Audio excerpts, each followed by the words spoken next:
Hello and welcome to One to the Force, a Star Wars podcast. It is myself, George, and tonight I'm joined by Dave as we discuss / kind of review the season finale to The Mandalorian, Chapter 8. Obviously, we would have Phill here with us normally. Obviously, we've had some personal issues, so Phill won't be joining us tonight. However, we do have some comments from him which we want to discuss about the episode. So this was my literally 20 seconds ago. I didn't know I was doing an intro, so that's me done. I think that went well. No, good intro. I liked it. I liked it a lot. Straight to the point. So, yes, The Mandalorian. We've just got back from our flights from America. The season finale was up. We've had a very busy few days. We hope you've had a lovely Christmas. We have too. And yeah, I don't know really where we're going to break this down. I didn't do last week. Last week has gone so quick. I'd not even realized I didn't do Chapter 7 review. I'm not going to sit here and do a review of the episode. It was the best episode up until tonight. That's my review. Yeah. We had the cliffhanger ending of Quill dying, Baby Yoda being scooped up, and then episode 8 begins. Within the first minute, you knew this was Taika Waititi's episode. Oh, without shadow of a doubt. The opening scene, we get not straight back to where we left the episode off. We get our conversation between two troopers, the two biker scouts who went out, killed Quill and took Baby Yoda, and, well, punched him a lot tonight as well, which you knew they were going to pay for that. But yeah, I thought this interaction was so good of just two bored troopers who don't really know what to do with themselves. But I absolutely loved it. It reminded me of the sort of the Robot Chicken Family Guy spoofs, where it's like, here's a stormtrooper for a bit, and then it was them taking it. But then it kind of, I didn't think when at first I was like, oh, we're going to have a weird conversation, but I liked it. It was, you could tell it was Taika. Yeah. One of them is come out as Jason Sudeikis. Yes, I saw that. Yeah. So that was quite a weird one because it sounded very familiar on the voices. And then it was a weird sort of comedic. Oh, is the Moff ready? No, he's just killed another officer. I really enjoyed it. It's nice when you spend time with sort of people that aren't, these are their jobs. At the end of the day. They've got to sit in our place, do nothing. And yeah, Baby Yoda. When they started hitting him, the little squeal noises. I didn't know what to. You knew it wasn't going to end well for them, like you said. Oh yeah. The moment IG-11 returned, maybe the star of the episode, the nurse droid. I love that new role for him, the protector, rather than this hunter that they're all expecting. And he played it so well that he came for Baby Yoda, obviously after he'd left the ship, after Quill was dead. And as soon as he turned up, you're like, oh dear, these guys are in trouble. But he came across quite pacifist at first, like saying he's a nurse droid, and that was how he was going to treat it. But then obviously to take Baby Yoda back when they wouldn't just give it up, and just the arm breaking and just the general bullying of these two poor troopers who were just out doing their job, having a chat. I loved their back and forth as well still about how they were talking about, let me see it. You've seen it. And it was just a really nice opening. And then we got to see Happy Yoda on the bike, which was awesome. Probably the best gif of the entire Baby Yoda series. Someone's going to put a combination of every single Baby Yoda moment, I think, on YouTube over the next few weeks. And that's going to top it. And I think while we had all this happening, all the fun stuff, all the comedy, we then had Gus from Breaking Bad, who I will now name as Moff Gideon, because it was said enough times for me to not say Gus from Breaking Bad now. He had a speech. I mean, obviously, I didn't talk about last week. I love the fact he finally returned. We had Death Troopers, we had Stormtroopers, we had everything ready for this big climax. Yeah. And I did not see the reason they got out of it being IG-11. On a speeder bike, complete with sound effects, complete with camera shot of the guns. You could tell they're paying homage while doing their own thing, while putting it on autopilot while he's shooting everything with his droid sensors. At the same time, I loved it. I thought the action was spot on. We had Moff Gideon as well, who he doesn't have too much to do. I think it was on this one I said a couple of weeks ago to you guys, I can see the fact they delayed him so long, him being the big bad of season 2. And obviously we're going to get to absolutely, yeah. We'll get to season 2 right at the end of this video. Oh, yeah, absolutely. And I think you're right, the way he's played in the trailers as the big bad, and then from to not appear at all throughout the entirety of the story from them coming in episode 7, you kind of thought either they're doing him a disservice and they're going to get rid of him really quickly, which, to be honest, by the end of the episode, I kind of thought oh, have they done with him? And that was kind of this big build-up. And again, where they brought in, Ming Wen. Yes, when they brought her in and killed her off after 3 minutes of screen time. And I was like, oh, they're going to do that again, where we're going to kind of waste quite a good character actor. But no, they gave us so much more than a quick death for him, which I'm so happy about, because I did fear that when the TIE fighter goes down at the end. Yeah, and I think with him, you mentioned great character actor. He's one of the few actors where every time they speak, you kind of listen. And that's not like a disrespect to people that don't pay attention to films or anything. It's one of those that you listen anyway, but you pay that inkling more piece of attention to him. And he knew the names of everyone. We had a cool little revelation that Cara Dune is of Alderaan. I really liked that. I love that. Explained obviously her hatred of the Empire. We then obviously had the name reveal of the Mandalorian, which we kind of all knew. I don't know if anyone ever saw it. Pedro Pascal. Yeah, it was online, wasn't it? A few weeks ago that it came out. That was just about someone mentioned it. I think Pedro Pascal just said it in an interview. Oh, my human name's this. It wasn't a spoiler because it wasn't, Fett. Basically. Doesn't link to anybody. Yeah, exactly. Yeah, there's no clan, no family behind it, nothing. Yeah. But the standout of that entire scene is Apollo Creed downing as much alcohol as he can before the shooting begins. It was just so funny, and I think again it's another little sort of Taika thing. It's we're about to go out and fight the one. You just see him like just chugging a shot as quickly as he can before they go out the door. It was like that in the trenches sort of thing where you're like, well, we might as well, if we're going to go over the top of these trenches now, we might as well get a last shot down your neck. You might as well go out with a nice warm feeling inside you. And there was a real threat to what was happening. I mean, they brought that cannon out, and I love that he was then like, look, all right, we've got this massive weapon. We're going to blow this place up if you don't come out, but we'll give you till like nighttime, till nightfall, to discuss whether you're going to come out or not. And it was, I'm not. Can I make a deal? Well, you betrayed my deal, so you can't trust me. No, can't trust him. Yeah, but you can choose to walk out. Like I love that he was straight to the point, and it's one of them. So how do we get out of here? Some bizarre, silly thing, but no. Enter IG-11.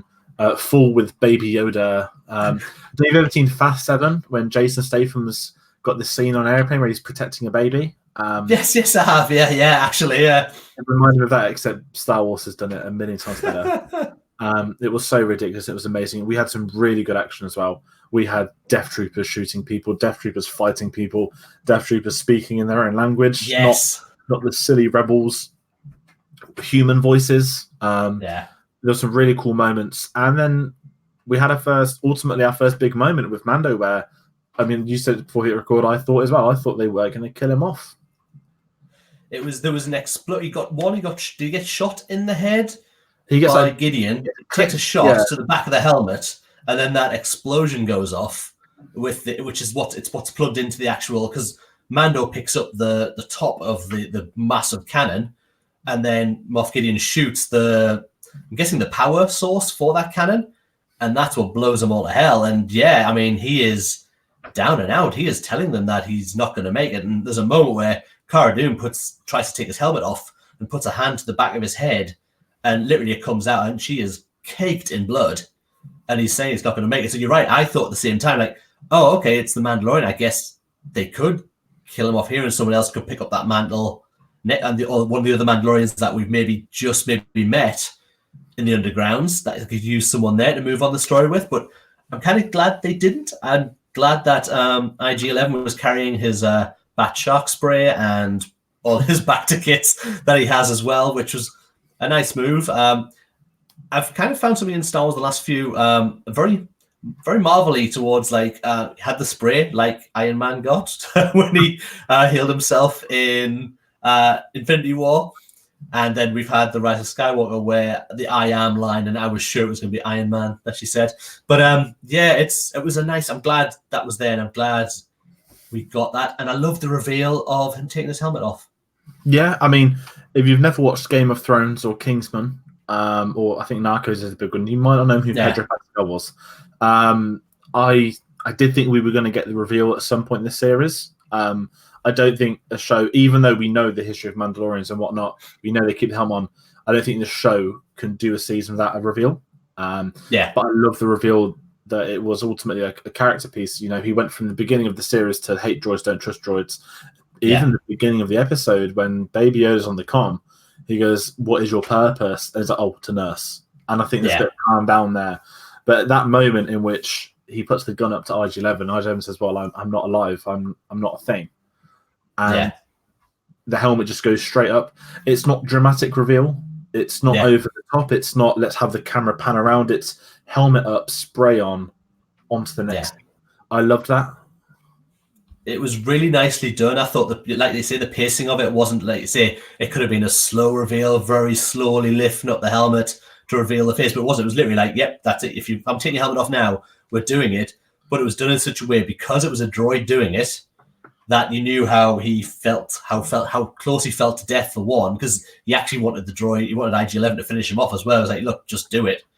But I like the reveal of his face. Well, like there wasn't anything kind of done to his face. He was scarred up and obviously bloodied, but there wasn't anything kind of changed on his face. It was just a man at the end of the day. There was nothing different about him. So it was nice to just get that, just a guy inside that suit. There was nothing major for you to have a look at.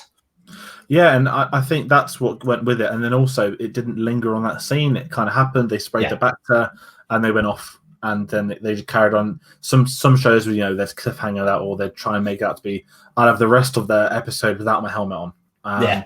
Straight back to the point. And I'd like that. The one thing I didn't see coming, I guess, that followed it was the lack of Mandalorians. We had I was really not confused when I first watched. I thought, was like, they all dead or have they all just left? Because they said that after regroup. Yeah. I thought it was very creepy, very horror-y. Not too horror, but that kind of sense that. And then we had, did they kill them? And then randomly I forgot her name. What were they calling her? The blacksmith.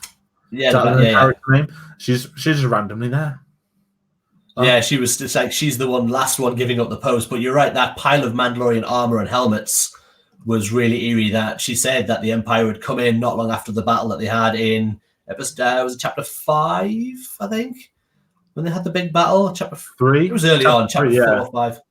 When they had the big battle, and she said the Empire, imps, I think they call them, the former Imperials came in and shot everyone up, and she thinks a few people may have escaped and got off world, but she doesn't know if any did. And she's staying to kind of smelt the armor down, and she seems to be making more ready for them to take with them, she seems to be housed where she is, and she's quite efficient. So when she gets discovered again, the Empire find their way down there to get her. She has 2 tools that she uses to smelt stuff with, and takes out 4 stormtroopers without any hassle at all. I love that scene. It didn't need to be there, but I thought it might be some sort of open-ended. They're all going to take her in, but just bringing in the hammer. One of them got melted. Into the smelter. Yeah, absolutely. When you first watch it, you can see it just dive straight in. Then it cuts away, and then the next time you see it, it's completely empty. That is one painful way to go. But it reminded me a bit of Donnie Yen in Rogue One with that attack on the stormtroopers, where they just have no chance with these 2 weapons and just smashing up their armor. But it was a really, really nicely done, really tight shots as well. So there wasn't too much of it. I think the fight lasted less than a minute, but it was done, and it was brutal. But I really enjoyed it. It showed how tough the Mandalorian was with these troopers, like without having to raise an actual weapon.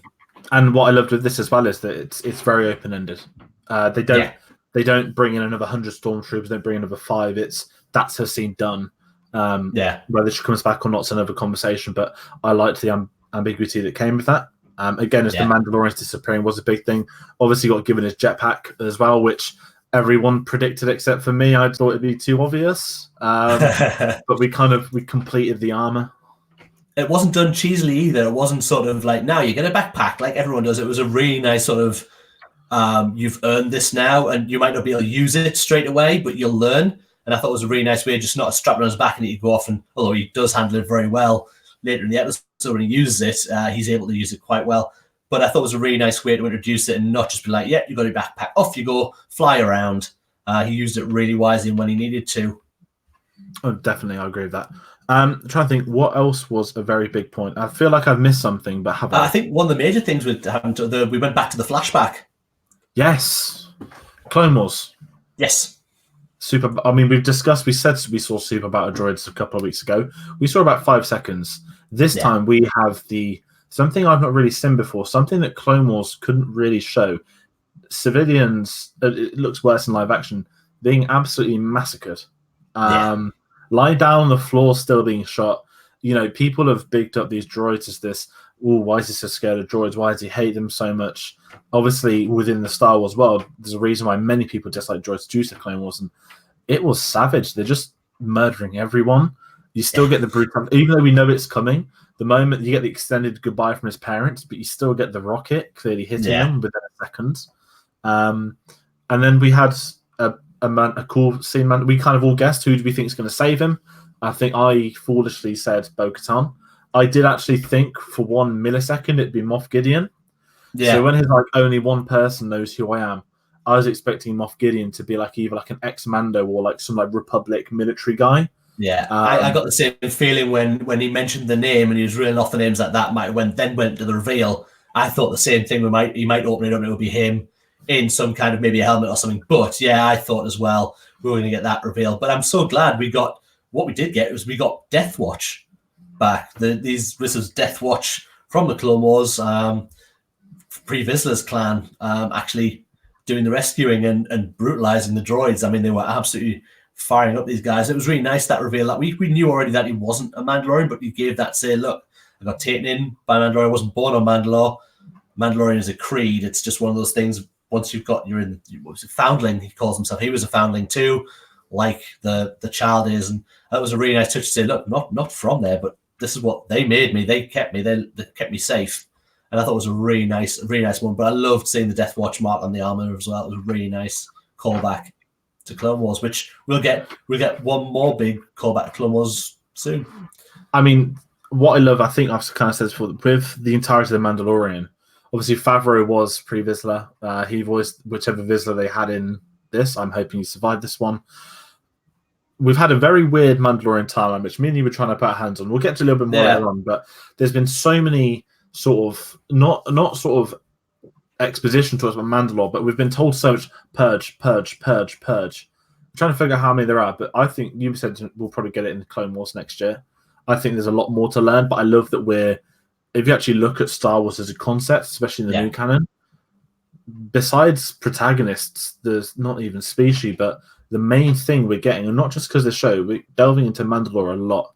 That's something that they've really gone for. Yeah. And it's paying off massively. And the best thing about all of this, they haven't relied on Boba Fett for it too. It's an absolutely the right decision. And I think had he even been levered into the show, I think that would have been a disservice to it. I just don't think that he's not required at all. This show has never been about Boba Fett.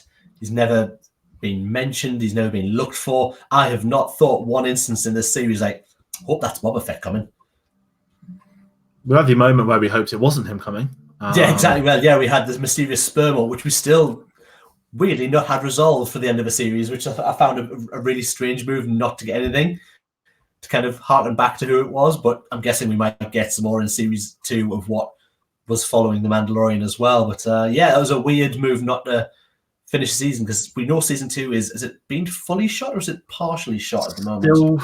I think it started filming the week episode 1 aired. I think it's the same. I reckon it'll wrap probably January, February time. Yeah. I'd assume footage celebration. And then I'm guessing a November release against time of what we've just had. Yeah. So there's a lot happening for season 2. One thing I'll say, the lava stuff will be on that. Yeah. The weird passage of the boat felt like Lord of the Rings. I don't know if it's because getting passage to a molten lava thing. The weird R2D2 IG-11 crossover. Yes, that was a bizarre. Yeah, the boatsman, very much like the River Styx. Like if you read obviously things about like death when you pass over and you go on the boat down the River Styx with death, and it just felt to me a little bit like that story. They were heading down this, and obviously they found that there was troopers just waiting to absolutely tear them apart as soon as they exited that. But yeah, the R2 droid was weirdly used when it kind of raised up, like, oh, it's not just an R2, it's got arms and legs as well.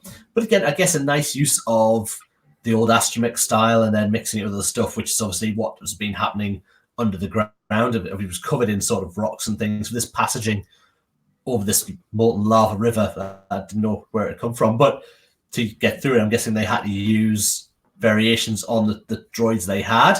So that was quite nice. I do want to just jump back that before we kind of got there, they discovered what they were saying was Baby Yoda used the Force, but they didn't call it the Force, but the welder lady, the Mandalorian, I can't remember her name, but she described that she'd seen it, but it was with mystics that they were called the Jedi, and not one of the characters had any sort of clue about the Jedi or the Force. And I found that, especially Cara Dune's character, who from Alderaan, fighting against in the Rebels, I find that very unusual. That like the Jedi story is literally wiped. It's kind of pushes that emphasis when Rey says in The Force Awakens that she thought it was just a myth, that Luke Skywalker was a story, and you kind of get that from this, that the Empire have completely sort of wiped the history of this order, which was massive for so long, was in the middle of Coruscant, and no one knows anything about them.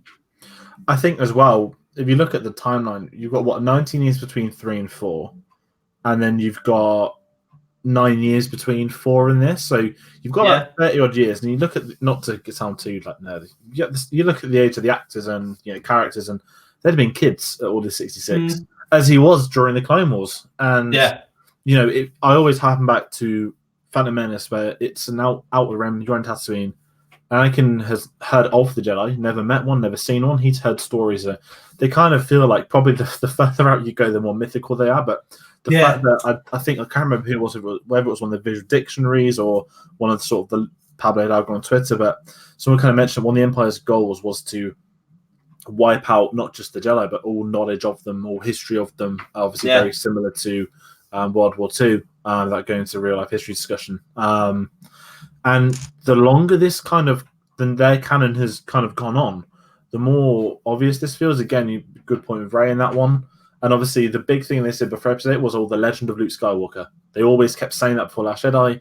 He's like this mythical individual, and he has to be grouped with the originals. We know them as the protagonists, but not. I mean, if he's the only Jedi in theory, obviously, absolutely, and that it makes a lot of sense. And it was really interesting seeing the viewpoint of, are these villains? Well, he's not, but they are.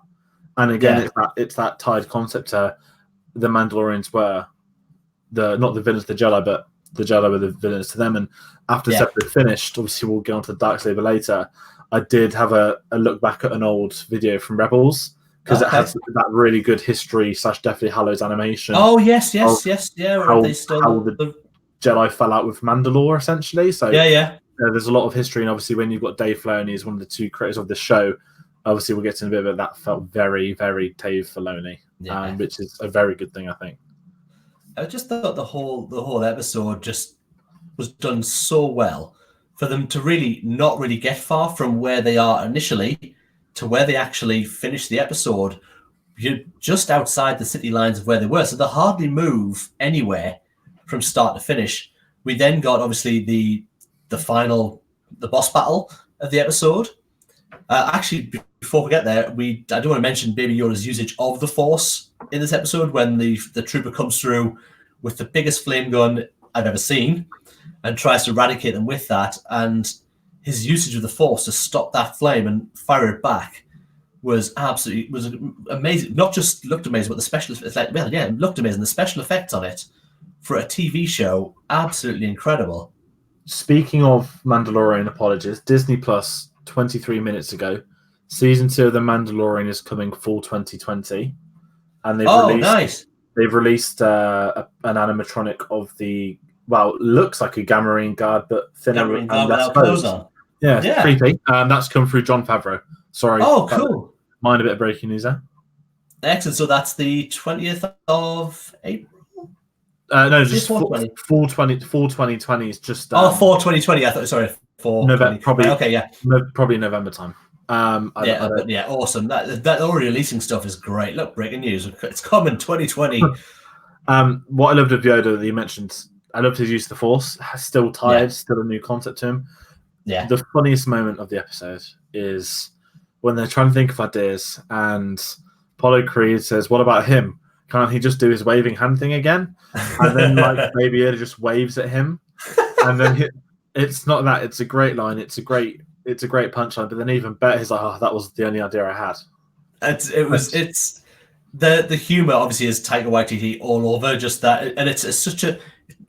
You see, it's a stupid moment, which it is a little wave because obviously he's fully understand what he's saying, but he just waves back at him was brilliant. You're right, that admission of that's kind of me. I'm done. What's next? So no, I thought the whole usage of the child from when we got him throughout the whole series has been really well done. They could have completely ruined the series. It sounds stupid. They could have ruined the series had they not done this very well. The entire series comes down to the child. From being the asset on episode 1, to giving the Force powers in 2, to him be the kind of MacGuffin of people, we need to protect him. You need them to align with protecting him, and then you got to think, well, why is he so special? They've kind of answered all of that. And then we obviously the blacksmith gives a hint away as well that, you can't train him, he'll die. Well, maybe not true. But then the whole concept is you need to get him back to his people. Which I guess we should discuss a little bit more at the end when we talk about season 2 ideas. But that was a nice little hint. Like, it was basically you are his father until in a way. And then there's the little noise by Baby Yoda that went with it afterwards. And then we got the sigil, which I loved, which was the mud horn. I did think for a split second it'd be like a sigil of like Baby Yoda. I don't know what it would have looked ridiculous. Something on there. It took me a second. Like, is it? No, it's definitely the mud horn still. Yeah, that's fine. But I thought it was really well used. I love that moment as well of him getting the emblem after he turned down the mud horn as well earlier after the battle. He's like, no, that's not mine. But then to get that, and he looked like, that's an honor to have this symbol. And then we got an awesome, a final battle really with Moff Gideon in his TIE fighter, which Phil and I discussed awesomely that it wings fold, which you never knew a TIE fighter's wings folded, but of course it makes perfect sense. If one guy's flying it, then he's going to land somewhere, otherwise he's going to have to jump a lot.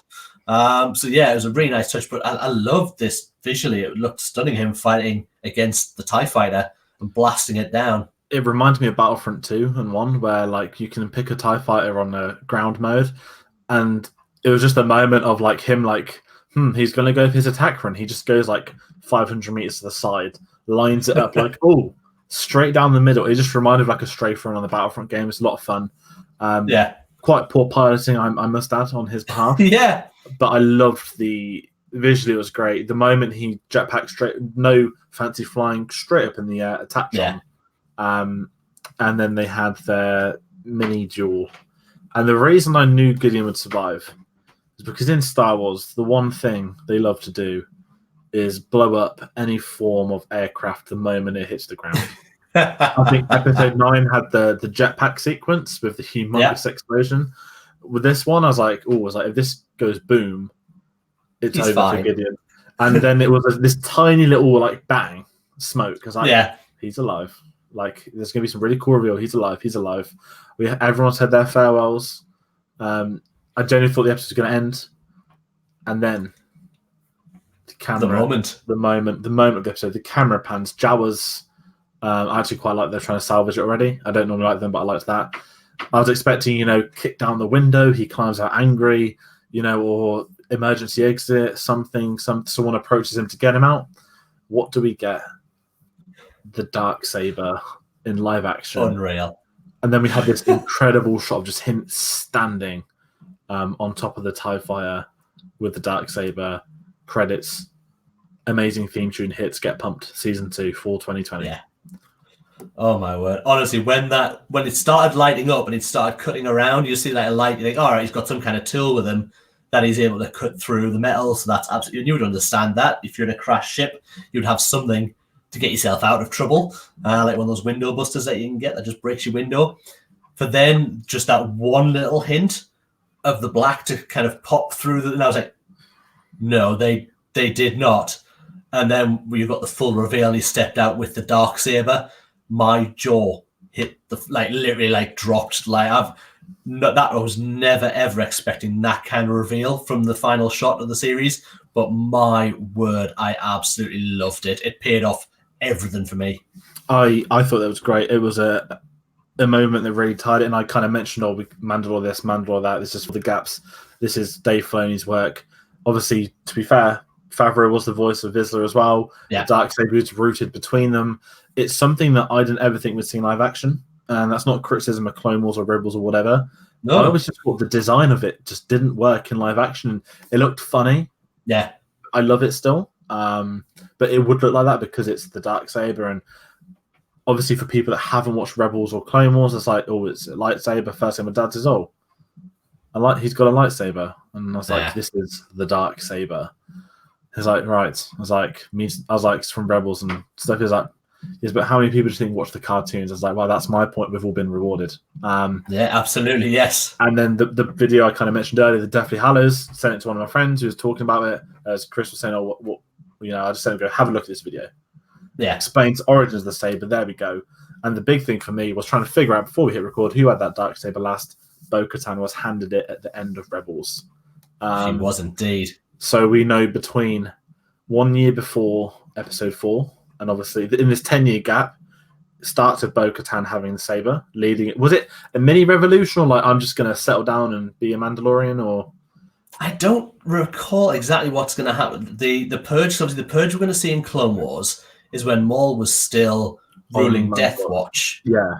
And on Mandalore, and that's him and Ahsoka's big final battle before Maul goes off looking for Kenobi. So we're going to get that in Clone Wars. The one that's kind of hinted at more between the series seems to be an Imperial attack on Mandalore, where apparently most of the Mandalorians, that's why they're living underground in holes and sewers, that most of the Mandalorians are wiped out by the Imperials looking for the armor. That's why they've got I can't remember his name. Beskar?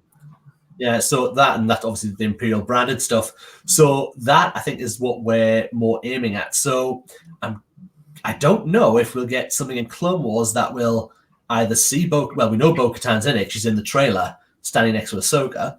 So if she's still got the Darksaber at that point, I don't know if we're going to see something in Clone Wars that will give us a hint to where she lost it. If she not even to Moff Gideon, but to somebody, if it's then passed down the line and he's got it for someone else. But my word, I am intrigued to find out, because I'm sure even if we're getting it in Clone Wars, they're going to cover it in season 2 of The Mandalorian without a single doubt. I mean, people who don't know about that Darksaber because they don't watch the animated shows haven't just been given this wow moment that you're right, it's like a reward for us for watching all the other stuff. They're going to have to kind of cover that off in some way for other people who are just watching the live action. And to be honest, that tiny bit of animation, I think would be absolutely perfect way to drop in. Oh, easily. They were already doing it.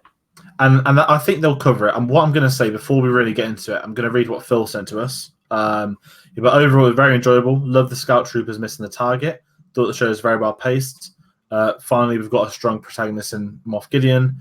Thought they didn't have to show Mando's face. They could have done it off camera. Ijavan's sacrifice was a great ending.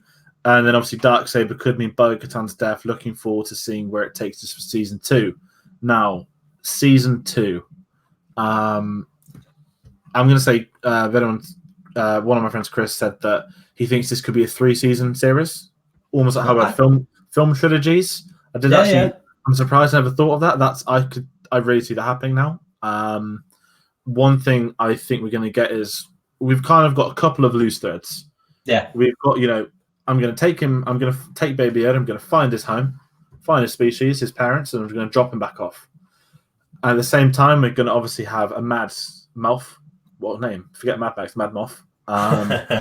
Chasing, I'm assuming, Mandalorian Baby Yoda across the galaxy. Yeah. With the Darksaber. We also have the very, very, very loose thread of who was over the body of Ming-Na Wen. I have a feeling the Camino cloners as well. Still, a scientist from Camino. And we don't know why they wanted Yoda. I think the big thing for season 2, and I know this is pure speculation, the gist I've got is Mando's gonna. I think not. They need to explain much. Obviously, this. We still don't know why they want Yoda. In theory, probably next to the Force. Yeah. But I'm very intrigued to see if we get an explanation. The big thing that intrigues me is we know that obviously a Moff is one of the heads of the Empire. Yes. Obviously, we thought he died. We thought he was done for war crimes. How was he alive? Yeah. I don't want to see it. I would love to see it. I don't think we need to see it. I would love a bit of context to see where we're at with the First Order. Yeah. Not to say like the origins of it, where it's how it's starting. Yeah, not to like I don't want a boardroom scene, but we know that obviously General Hux Senior is he's kind of head of them. I'd love if there's scenes of Moff Gideon of could we get a reference to him? Is he going to report into anybody? It's very interesting because it's very open now for whatever they want to do in season 2. But I think bringing the Darksaber into it adds this massive dynamic of that can't just be in there for the sake of having a cool weapon. I think the moment the Mandalorian sees that, he is going to know what that is. Yeah, And without a shadow of a doubt, that is got to play heavily. They wouldn't have given it that reveal. He would have brought it out during the battle when he was outside and given them the ultimatum. I think it would have shown it then if it was just to be a throwaway sort of, hey guys, look, it's the Darksaber, you remember. For him to get out and wield that the way he did, stood on top of that TIE fighter, looking like to all the world he was going off into battle. I just think it's too big a point and too big an item now for them to just go, we're not going to mention it again. It's got to play heavily. And I think, once the Mandalorian knows he's got it, I think that could become a thing of him wanting to remove that from Gideon, as well as Gideon wanting to remove Yoda from him. Yeah. I think there's a lot of potential with that. I think as well with Gideon, we've got the villain now. The Darksaber, I guess we'll find out a lot more about Mandalore. Obviously, we'll have Rebels in between the 2 seasons. Yeah. We are going on a really sad dry period now where this. Yeah, we really are. Until March, we've got really nothing kind of coming.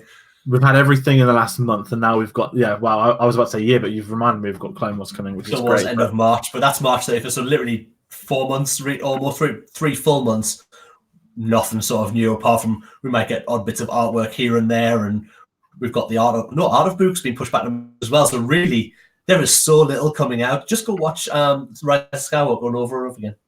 4 viewing or this, which was epic. And we're going to officially get this launched in the UK in March too. Yes, we can actually watch them correctly without having to get planes everywhere. It'll be amazing to sit and watch it. Full 4K. Oh, yes, absolutely. The whole series has, because we kind of were excited going in and we were hoping for something excellent, but you never knew exactly what we're going to get. And it could, like I say, it could have done, if this had done badly, I think Disney Plus would have really been hurt by it. But you just have to look around at the pop culture around it again, that one, the child has exploded everywhere. Like, there's people now trying to compete. I believe today someone's tweeted out the Sonic the Hedgehog movie, but there's a young Sonic, and you're like, oh, look at this, and people have obviously just posted up every other answer is just the child drinking the soup from the cup.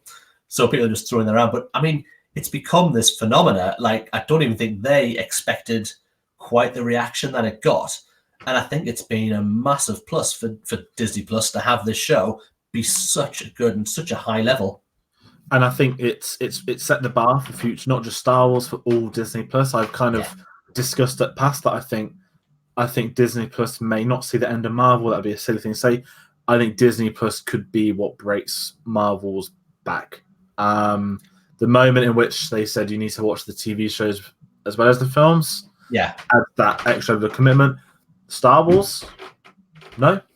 And there's no pressure you to watch Mandalorian. You're going to watch it because everyone's talking about it. But there's no, to enjoy 9, you had to watch the previous 8 episodes, the gooder than the better series. You can go to the theme park, and because it's set between 8 and 9, but you don't need to be there to experience it. If they're saying that about Marvel, then that's an issue. Obviously, we're not a Marvel podcast. That's not our issue. Because our issue is nice and simple. We've got an Obi-Wan Kenobi series. We've got a Cassian series. We've got a Mandalorian season 2. We've got a Clone Wars final season.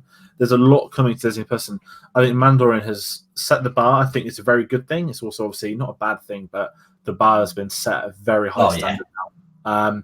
The problem is, I feel sorry for Cassian following Mandalorian and preceding Obi-Wan. That's a very nasty sandwich to be a part of, I guess. It is. It's kind of lovely in a way of a Star Wars fan to get these things, but you're right. The Cassian show is something not anybody kind of asked for. We kind of got his character arc. Don't get me wrong, I love Rogue One and I love those new characters we met, but they, for me, carried their full arcs in that movie. So I think it's really tough. It's going to have to be brilliant for people to kind of really get into it.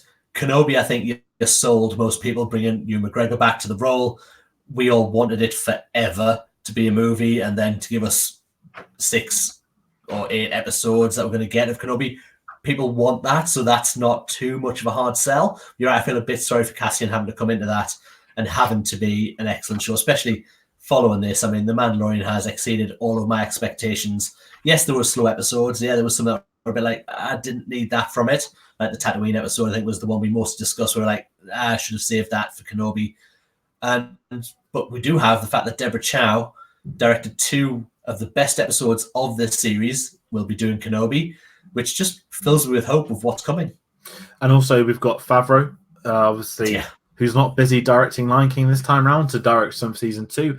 I know they said we're going to get an announcement in January for the next film trilogy, and just the next movie, I think they said as well. Just the next movie director. Good January. What do we? A lot of people think it's Favreau. I think they're just saying it because of how well received Mandalorian is. I would hate for him to not leave this project. I don't think he'd leave the project still. He can handle multiple projects, as he's proven many times. I would really hope he stays with Mandalorian. Yeah. We've got Filoni with him for that, the 2 of them together. And I'm not going to sit here and talk about Kathleen Kennedy's future. Obviously, she's receiving a BAFTA in February for coming to film, so that ends all debates about her what's the word, not being a good producer, which is nonsense.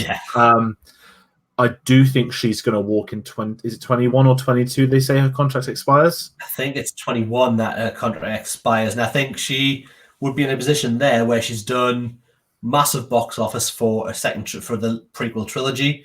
She's brought The Mandalorian to the screen. She's given Filoni a Clone Wars series, brought Filoni into The Mandalorian as well, and obviously him and Favreau work so well together. It just, I think if that's the time that she chooses to walk away and go back to our general producing roles, fair play to her. And obviously there was a lot of talk then of who takes up the mantle, and I think you look at 2 people inside of Lucasfilm right now. I've just mentioned that they're both working together on this series, and I can't step outside of Favreau or Filoni to become the new head of Lucasfilm. That's the way I see it. I'm obviously this is rife speculation. Football, all right. So apologies to anyone that's known about football. I'm going to explain this as quick as I can. The team I support, Arsenal, had a legendary manager, and the CEO at the time was a businessman, and he was terrible at his job. He pinned all the blame on said manager, but he walked away last year, and this high position of power one individual had, they split into 3. One for the football, one for the contracts, one for the the other thing. I see Lucasfilm doing something similar. I think the day Kennedy chooses to go, I think obviously she's got the business side, she's got the producing side, she's got that experience for all 3. I think the smartest way to do it would be to branch off, have your your board member, your finance, whatever you want, following that trend, and then get your Filoni and Favreau in monitoring content. Again, we're just ridiculously speculating, but yeah, absolutely. I could see something like that. I couldn't ever see, as much as I love it, Filoni and Favreau being head of Lucasfilm, but I could see them being, head of a division of Lucasfilm. Obviously, Filoni's already head of animation. I could see him. Well, I say passing that on. No one else has really done animation for Star Wars. Sorry, that's rude, but it's his baby. But I could easily see him, going up. Same with Favreau. And I think it's a very exciting future. And I think what we kind of said in the past, the 3 of us, is that, this is kind of the ending of the first era of Lucasfilm, Disney, Star Wars. We've had the sequel trilogy come out. We've now had Disney Plus launch with the new series. So we're now entering this kind of almost phase 2. And it's so exciting. There's a lot to look forward to. And Mandalorian has really tipped the balance. Very happy I am going to Celebration now, because I am confident that there will be the first official trailer and footage. And I'll tell you this right now, if they don't bring out Puppet Baby Yoda to the event, I don't even care. As long as no one can touch it, let's have photo ops with the puppet of Baby Yoda. I will die a happy man. Yeah, if it walks out on stage, just like they've been doing with BB-8 and Dio, just a few little steps out, the crowd would, that would be an amazing moment. But the whole series as a whole, just wrapping it kind of up, I've not really felt there's been a misstep. Yes, maybe a few slow episodes, but nothing that's made me think, I'm leaving this series now. I couldn't wait to get to the end of this story, and it ended for me on such a high note. You're right, I can't wait for series 2. Same here. So with that rounds off our season 1 review of The Mandalorian. It's not season 1, but I guess in theory it does. Yeah, season 1. Not only is season 1 round off, that is our 2019 round off as well. This is our one video in our Christmas break. Yeah, we will be now off air. We will be back beginning a few weeks of, sort of second, third week of January, where Phill and I will catch up on the episodes of Resistance that we've missed. George probably won't, but we'll be back to do that. And obviously, we will then get back in with our regular fortnightly show to go over whatever news comes out. Not expecting much, but whatever news is there, we'll be back with that fortnightly. So yeah, that is kind of us done with our wrap-up of Season 1 of The Mandalorian. You can, as always, catch us on Spotify, iTunes, SoundCloud, Stitcher. You can watch this video on YouTube, as always, and the audio will be up later on tonight. As always, we just want to say thank you for watching. Thank you for being part of this. Thanks for likes and just everything that you do on the channel. People coming on board is what makes this great. So for now, that is me and George signing off for this 2019. We've been Ones of the Force. May the Force of others be with you. Good night.